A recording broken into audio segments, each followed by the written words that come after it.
Hello, Annalisa. It's Hi, Natalie. nice to see you. It's been a while.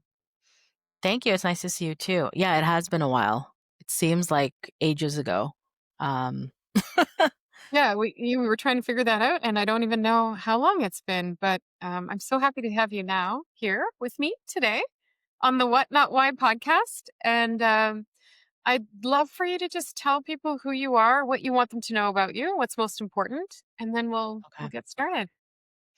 Thank you. Well, thank you for having me on. I'm really honored to be here. So my name is Annalisa Vicente. I am a mom of two young boys, a wife, and I have a coaching business now. I support overwhelmed moms running on empty, feel like Mhm. themselves again. So I help restore their peace and their joy at every stage of motherhood. I'm also a maternal mental health advocate. I recently accepted the position, I guess, as board chair of Postpartum Support International Canada. It's the Canadian presence of Postpartum Support International in the States. And I think ever since my coaching journey, I've been really passionate about maternal mental health, um, I guess motherhood in general, really advocating for mothers, mental wellness in motherhood. And yeah, the most important thing is that I'm just really passionate about helping others. And I think finishing the coaching program at Canada Coach Academy helped me, gain the tools and the insight on what coaching really means in this world where it's, quite saturated. But yeah, I'm just happy to be here. Hmm. Well, it sounds like you've really been able to develop your focus in coaching. And so I wonder, like, what was that like for you? Did you know that you wanted to specialize in postpartum when you came into the coaching program? Like, give us a little sense of. Um, yeah, so my friend actually inspired me to get curious about coaching because she's a coach herself and she coached me. And in talking and having conversations with her, I was like, I really want to get training in coaching. And I think initially it wasn't my intention to support moms. I think I just loved the, not the idea of coaching, but I loved that coaching really helped people get to the next level in their lives. And it just opened so many doors for me. And I was just really excited to get training because I really think it's such an important skill set to have, not just to say that I'm a coach, but to say that, there's standards and there's ethics that I'd like to uphold in my own practice. So, um, yeah, I just kind of went down the rabbit hole of like looking through different coaching programs. There's so many out there. And I think what pulled me to choose Canada Coach Academy was the science aspect of it as well. So not just the coaching modality as itself, but the science background and also like the ICF standards of education and training. Mhm. Yeah, it's hard when people start looking. There's so much, as you said, information out there. Hard to know what's what. So, what were you looking for apart from the grounded evidence of coaching, the ICF backing? Was there something else that you were hoping to get out of a program? Certain things that you were looking for? Um, I didn't know, but I didn't realize I needed community also. Mm. The the people in our cohort were really became like my good friends, and we still keep in contact today. Not all of us, but most of us. And yeah, in that I realized how important community is. Mm. But I think I really wanted to understand what I don't want to say real coaching, but like what it meant to be a coach. And so doing the program, I learned a lot in that way. Hmm. So, what does coaching mean to you? Tell us about like what What's got you passionate about this work? I think it's a few things. Um, the the transformation that happens, that unfolds when you are being coached. Um, that was something that I knew would be a possibility to happen, but when it did, I was like so excited. I was like, okay, I'm ready to do this. I'm ready to dive in. Um, and also I love the open-ended, um, exploration through asking the right question at the right time.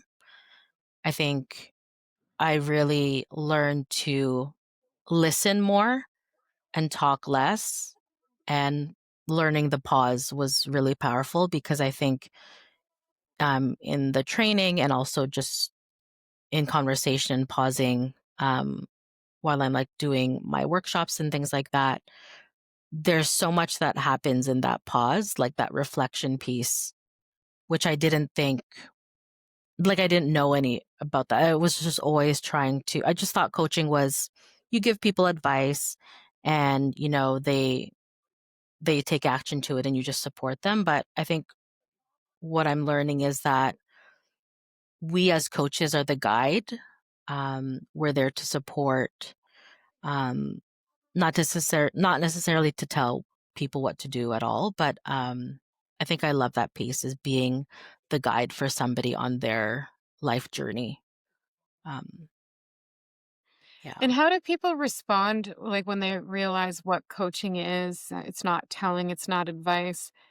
What has been your experience? I'm sure you've had people kind of say, "Just give me advice."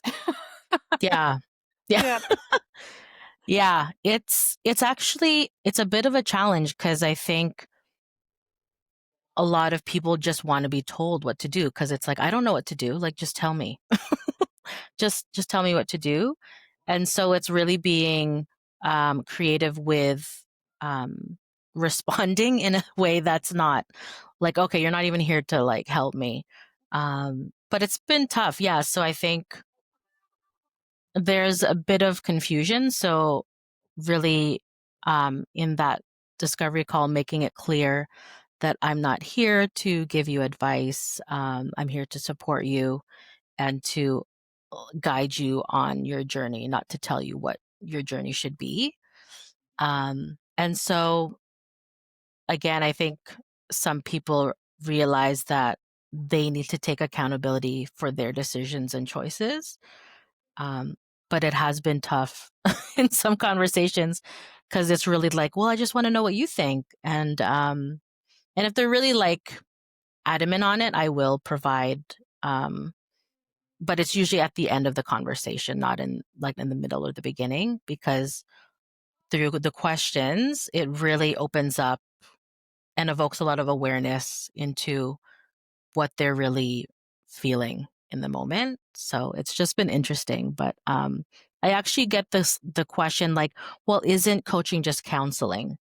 And so having to kind of debunk that as well, in my Mhm. coaching conversations. So I feel I do have to kind of like explain that a lot. It's like, well, it it's not counseling. Um, it is different. And I think knowing that difference really helps people to understand what actually coaching is and what it does for people. Yeah, I like to say that coaching isn't therapy, but it is therapeutic, right? In Yes, the sense that it's comforting, it's reflection, as you mentioned, it's a moment to pause, to really turn inward. And I love what you said about the resistance because people do resist, um, like taking ownership of their answers, right? They would rather correct. be told what to do because we're afraid of the consequences of taking action and initiating that action and following our instincts. And especially in the corporate world where Right. safety may not necessarily be built around taking initiative. So I think that it's kind of programmed into our society in many different ways, in schools and communities, even in families, where it's ownership of your actions, responsibility for your impact can feel like a lot. So we defer. Oh, tell me what to do. Yeah. And yeah, and so that and I just actually was reading some studies last weekend around the percentage of people who actually do follow through on advice that's given to them is Mm. on a good day less than 40% of people will actually follow the advice given. Even when Oh, you're a wow. credible, respectable, reputable person, you're still less than 40% of people will actually follow through because they want to, and it's even less. It's 20% if a person feels confident and feels like they are, able to make their own decisions and act on their own accord. 20% of them will consider taking your advice. So if we know that's true, I think that coaching is really well placed for partnering to help people think through what they want, what they feel, what they already know. Like, let them be the expert in their life, as we say in coaching. Yeah. Yeah. And so when people resist at first, do you feel like once they get to experience coaching and they get, the rhythm of it, are they more open to it, or are they like, what's your experience with that? Yeah, I would say they are more open to it once they start to, I guess, trust themselves. Because I Sure. think self trust is a huge piece in like when you are being coached, because you're kind of pushing yourself out of your comfort zone. And it's interesting what happens when you start to realize that you actually have the power in yourself to make a decision or a choice or take action. Um, and so I think it's especially challenging, because I do speak to a lot of moms, to really have that deep knowing that their instincts, that they know themselves best and they also know their child best. Because I think a lot of parents, a lot of moms are using social media to get their information on parenting. There's a lot, all any sort of social media. There's just so much information out there, especially about parenting, and so it's really taking a step back and focusing or like understanding that you know your child best and trusting your own instincts and your own like wisdom to make decisions for your family. And so I think even in my own personal life, that's what I've had to realize also. Not just my personal life, but my business, like learning to trust myself instead of constantly asking, like, am I doing this right? Or is this the right choice? So yeah, I think that's also what I love about coaching is that you get to make that choice for yourself. Yeah, it's really well put. Learning to trust yourself, in the safety of the coach's presence, right? Like, I think Hmm. that thing is the coaching conversation gives you a chance to voice out loud what you may not say to someone else or maybe have never said out loud, right? Right. Yeah. Yeah. Also, the segment that you're servicing, the postpartum or mothers, that's a very tender time in a woman's life where you're raising a family, you're responsible for little humans. Yeah. There's a lot of, there can be a lot of pressure on women in that stage of life. So what do you feel are is there any stories that stand out for you in your coaching journey, people that you've helped? Yeah, so I've done a lot of like online workshops and in-person workshops on real self-care. I'm doing one on mom guilt and like marital relationships. But the one thing I've started to do is it's called Rage and Release, and so it's a workshop on mom rage, and it's a very tough topic. And I chose that topic because I really want to destigmatize anger, rage in women and in motherhood, because I think it's something a lot of moms don't want to speak about. It's something I experienced myself, not just in postpartum, like sometimes still now. But it's really creating, like you said, like safety, a safe space for moms to come together in community. I have like, a segment where they get to express themselves through creative arts. So like painting or watercolors. But in that coaching session, that group coaching session, it's so, it's so magical to what happens when women come together and share their real truths.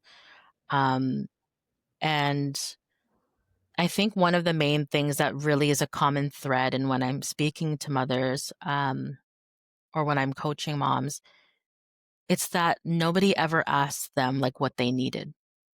Like because one of the questions I ask is like, when was the last time you did something for yourself, or what do you need in this moment when you're feeling rage or you're feeling anger? Because a lot of times rage is literally just a signal that your needs are not being met or your boundaries are being crossed.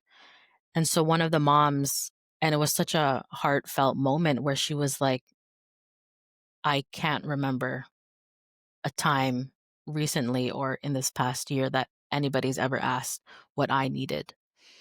And it was such a like a profound statement because like you don't know what you don't know coming into these workshops because it was the first time I've ever done it. But to hear the conversation is that like, yeah, I'm always putting myself last because I feel like I have to, because my family has to be first, and my needs don't matter as much. And so, in these conversations, I'm really trying to help moms like understand that in order for your family to thrive, you have to thrive first. And that's one of the things I really try to reiterate in my messaging, in my coaching, is that we are the experts in our lives, and you know, we can make a choice like every day to not necessarily put ourselves first, but it's okay to do that. Like it's okay to be human. It's okay to be angry sometimes. And that, you know, trusting again that inner knowing that you are enough. Because I think that's another piece too, is the not enoughness. Um, Oh, yeah. That's a big piece for, yeah, women and people, just people in yeah. general, I think, to especially in a world that feels more disconnected than ever before with the digital space that we exist in. That's a really cool theme for a workshop. Like, that's so interesting that women hmm and rage, is that what you had called it?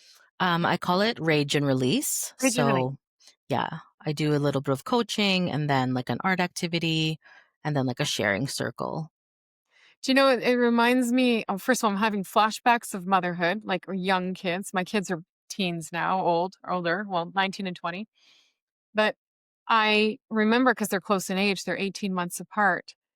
And I remember being a new mom and having a husband that worked out of the home. So I'm at home with these two kids that are really close in age, and trying to put one to bed and the other one crying. And, I actually had to put my son, I remember this, in the bucket, the car bucket, strap him in, put him in the bathroom downstairs, turn the dryer on, so hoping that he would fall asleep to the dryer noise, go Yeah. upstairs, bathe my daughter, put her to bed, sing her a song, read the book, go back down, and this poor little guy's passed out sleeping Oh next to my the gosh. dryer.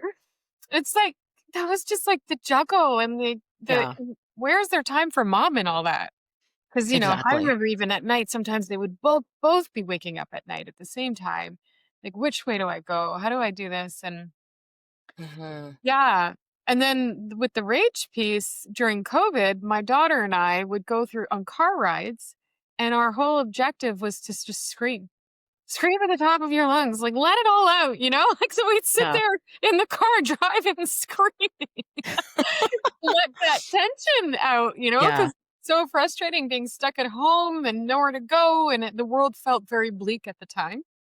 And we would have these car rides where we would just scream. So I can imagine that that's That's very therapeutic for people to come together, yeah, especially in community, to be able to talk about that right. feeling that there's nowhere to talk about it. There's no safe place to talk about it. right? Yeah, exactly. And just the feedback that I've been getting is that they're so grateful. They're like, thank you for having this space where we can just share what we're really feeling and share our truth without feeling judged or without feeling trying like I'm trying to fix them. Um, because I think at the end of the day, what I really love about coaching is that um, I help people to understand themselves more, and there's so much power in that. Not a power trip, but like it's just such an rewarding feeling that I get to help people, um, yeah, reach their full potential. And Mm. so it's been a tough journey, like running my business and also having two young kids at home. Um, so it's just navigating that, like you said, the juggle is very real. So again, it's just practicing grace and compassion because I think I was always trying to reach like a certain amount of success, or I feel I needed to reach a certain amount of success at some point. And I realized that like this whole journey of like starting a business, um, it's it's not just black and white. There's a lot of sacrifice and compromise, and I can't always be with my family. And I think that's where the guilt creeped in is that, oh, I should be doing this because I'm a mom now. But I'm allowing myself to be more than just that, more than a mom. Um, because I think as women, we just wear so many hats.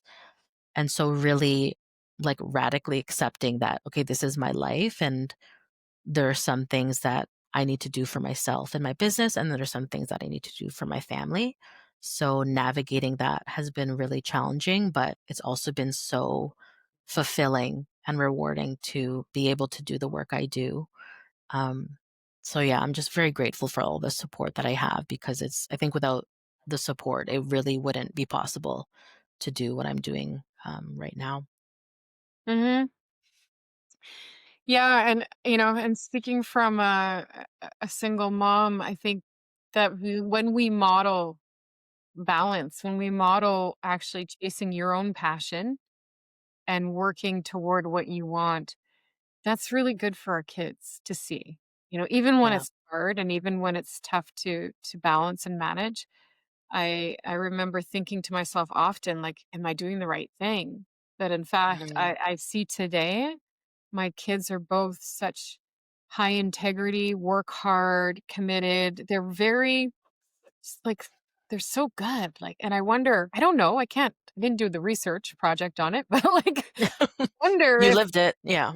modeling and it's Yeah. always I also worked in the home, so it was Okay. easier. But I heard you mention about success and what does success mean to you now? Has the definition changed for you?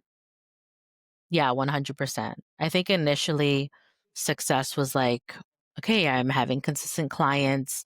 I'm making a certain amount of money in my business. Mind you, I'm still not there yet, but I'm working on it. But I think like success for me is really like how I move through this world and the relationships that I've been able to build in because I quit my job back in 2023 and I really took the leap of faith and I was like, this is going to be I know this is going to be a hard journey, but I think for me it's just like yeah, how I make people feel at the end of the day. Um I've met so many entrepreneurs, other coaches, parents, mothers, and I just, I don't know, I'm kind of just in awe. Like, I really believe that, I think, what's his name? Litvin, he said that coaching is the business of people or something like that. I don't know if I'm saying that right, but it's really nurturing the relationships I had. And, as an entrepreneur, business networking can be very transactional. Um, and so I really, just from the beginning, I was like, I want to know, I don't want it to be just like, here's my service. Okay, what service do you provide? Or what's your business about? It's really learning about the person behind the business. And in doing that, I've been able to develop such amazing friendships and collaborations with other businesses and other people, and it's just I'm just like overflowing with gratitude because if I had come from a lens of I'm just in for the money, I'm just in to like, make it big in the coaching world, I don't think I would be where I am at today because I just feel so fulfilled in what I'm doing. Because it's to me more than just a business. Like this is my life's work, like supporting families, advocating for moms, and so it's really turned into this. I don't know. When I was an employee, like it was kind of there was dread. Like I was like, oh, another day, another day, another dollar. And for me now, it is still tough. I don't discount that, but it's just there's just so much passion that I put into the work I do, and a lot of thought and research of my own to really make these workshops and my coaching providing like the best of myself. So it's been tough, but it's been also just the greatest experience to be able to, yeah, say that I'm a certified coach. So, Hmm. Well, and that's a really big decision to make, to leave, a salaried job to go on your own and, pursue your dreams instead of a company's dreams, right? Working right. to realize a company's dreams. I know for me, being an entrepreneur meant that all the hours that I put in to my job and to my work and to my learning and knowledge and all the things was going to be to serve my dream, what I wanted to build. And now today, when I look at like, employing people and having people on my team, the one thing that all binds us is that shared passion and knowledge and pursuit of, the coaching mindset and multiplying the impact of coaching. And so that I feel like everybody gets to feed their dream through the company. And that's really different and nice to see. Cause yeah, people, so there's a lot of people out there right now thinking about, oh, do I leave my job? Do I do this? Do I become a coach? What are some of the things that you might tell them right now that would help make that decision? I think that's a great question because actually a few people on LinkedIn have reached out to me. They're like, oh, so, what was your coaching journey like? I'm thinking of becoming a coach. And so I think I do give them my honest answer, and that my honest answer is it's going to be a tough ride. I think prior to joining the program, I'm like, okay, once I'm certified, I'm just going to get all these clients so quick because moms need help and, I'll be there to help them. But it's really just about building, I think, like building your messaging, building your brand of not just your business, but who you are and what you offer. And I think that's been the toughest in my journey is like, what do I really want to offer? Um, and a lot of imposter syndrome came in, but I think it's really to reflect realistically, can you afford to leave your 9 to 5? Um, because as much as I want to tell people, go for it, take a leap of faith, I think it's important to be also mindful of like your situation in general in your life. Um, but I think at the end of the day, there were moments where I did want to throw in the towel, but it's it's so worth it to choose yourself.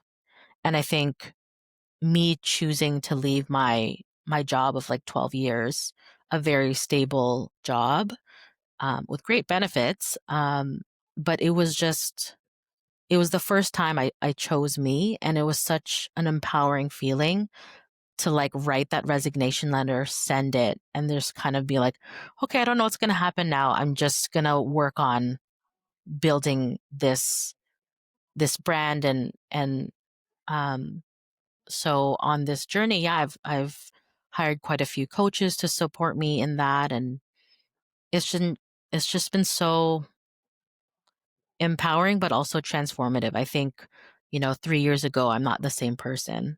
Mm. And I'm just so grateful that I did take the leap. So I think I would just say, reflect on where you are right now. Is it feasible? But also, if it's on your mind and you can't get it off your mind, just do it. Um, because yeah, I wouldn't turn back. Because if you have something that you're really passionate about, um, there's no way that the universe will, you know, provide for you. So yeah, take that leap. Mm. Yeah, and I mean, I get what you're saying about the financial stability, the risk to go out. It is a tough. You're an entrepreneur. You have to bring in your clients, right? That's the hardest part of being an entrepreneur. I think that's why not everyone is. It's really the hardest part of building is the business development part of it. So I think that's an honest answer. And when you have that drive and you have like that vision that you hold on to and that, that purpose that means so much to you, that's what keeps you going. Because I don't Mhm, think, like, I think the times when you wanted to throw in the towel, that's where, when you want something so much, mhm, that's part of the journey. It's uncomfortable to grow. It's uncomfortable to put ourselves in these positions. And how much do you want it is the question in the end. That's what yeah, creates the difference between you and someone else, right? It's how yeah, much you're willing to risk and to do to get what you want. And mhm, that's what I tell people all the time. And I honestly tell people when they come into like the admissions team really talks to people when they come into our programs, but I tell the admissions team all the time, if somebody is struggling financially or not sure how they're going to pay for the program, I tell them to wait. We start every month. There's no right, rush because the worst thing you can do is be in a program and worry about, I can't afford this. That is, mhm, you're not getting the full experience of the program, right? You're not going to right, your mind won't be letting all of this beautiful experience in. You're going to be worried about your finances. So yeah, I think I appreciate you saying that. And you said when you were talking, you said you see yourself differently today or you're a different person today. What would mhm, 3 words be to describe you 3 years ago compared to now? What would be the difference? yeah. Oh, 3 words. So, yeah, 3 years ago, I think I was scared, um, and confused, um, but I think the same I would say still passionate. So, I was super passionate about helping others. I didn't know how I was gonna do that, um, because initially this started off as a rejection letter from a university. I was trying to get my master's in social work. Um, so I actually saw that rejection as a blessing in disguise because I was like, do I really want to start another program? Because I had just graduated like a year ago from, I mean, prior to that, a year ago from Toronto Metropolitan University, getting my early childhood studies degree. I was like, do I really want to spend another 6 to 7 years, like, Mm. getting my master's and then my PhD and all these things? And I was like, there has to be another another way I can still like create impact and help others without having to go through the levels of education. Because I think education is so important. I'm not downplaying that at all. I think if you want to um, get educated, that's so important. But I think that's what coaching gave me, an opportunity to still help others in a different way. Um, Maybe not a PhD level way, but I think again, like my passion was always there. And I think when I did want to throw in the towel, I always remembered my why. Like, why did I choose to help moms? Why did I choose to become a coach? And remembering that why, like, kept me kept me going. Because it really is easy to compare yourself to others. Um, but remembering why I'm doing this really gave me the drive to just keep going and to not give up. Mhm. Yeah, the why is so important. It's the thing that keeps you coming back, right? Otherwise, if it's not important, you're not going to come back to it. Um, and yeah, I appreciate too also what you're saying about education. You did mention when you started looking at becoming a coach, education and qualifications were really important to you. What difference do you think it makes in a world that right now coach kind of anyone can call themselves a coach? The coaching word is not there's no Hmm. real global definition for coaching. There's many variations. Yeah. How's like what do you think about that importance and the state of coaching today? Yeah, I talk a lot about it because again, like you said, anybody can really attach that coach to their name, or to their brand. Um, and so for me, it was important to get certified and trained in coaching because, as a professional, in general, like I think it's important to have a certain skill set, especially when you are, supporting people in their life. Like, I think it's such a huge responsibility, for me to call myself a life coach and then have no training, not necessarily in life, but in just doing the program. I realize it's so much more than just a conversation. It's so much more than just guiding people through, um, you know, a program. And I think it's really important for just people in general to understand that. I know it's not regulated, but it's so important to work with people that are trained, in coaching, strategies and approach, and it's not just something you can attach to your name. Like I'll never forget your post that you wrote on LinkedIn about, would you fly a plane with a pilot that was not trained as a pilot or educated in that? And that whole, metaphor about, well, you should also, choose a coach that is trained in coaching. I thought that was such a powerful post about, um, using your professional judgment when you choose to work with somebody, especially in the realm of, um, coaching. So I never forgot that. I think I saved that post because I was just like, it was such a great way to talk about the importance of getting certification, training, um, in coaching. Yeah, I mean, I do a lot to educate people on the difference between a qualified and unqualified coach. And yeah, and I do believe that, well, I know for sure there's so many strategies and skills. It's not just a conversation. You're right. Mhm. There's a way to partner with people to empower them to think for themselves when we normally, our gut instinct is to interrupt, to compete in conversations, to give advice, to tell, to save, to fix, all those things. Yeah. We have to unlearn that to really partner with people, to give them the space to do their best thinking. So yeah, I would say 110% agree with you. And ICF is what regulates us with their ethics, their values, and the competencies that have been established around coaches. So for sure, people looking for a coach want to understand the difference at least and make an informed choice, I think. So tell me what's next for you. I know we're running out of time here. You have to pick up a little one. Yeah.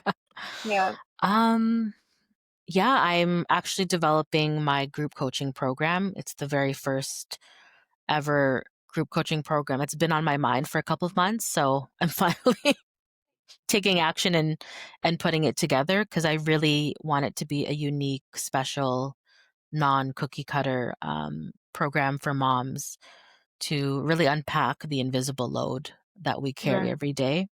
Right. Um, it's just, I'm excited about it. I'm a bit like apprehensive because I'm just like, oh, this is the first that I'll be launching it in January. So, yeah, I've been putting my heart and soul into it, doing some research, talking to, some people that I trust to, help me and guide me on it. But, again, it's really just trusting my own knowing and my own passion in supporting moms. So I'm excited about it. And yeah, just to continue, again, my advocacy work with Postpartum Support International. I'm part of another board where we're really pushing government, Canadian government, and other organizations to implement a perinatal mental health strategy in Canada. So it's going to be a long road, but I'm excited to be part of that because without my volunteer work, I wouldn't be in the same room as, some other really passionate people that are, um, fighting for maternal mental health strategies in Canada.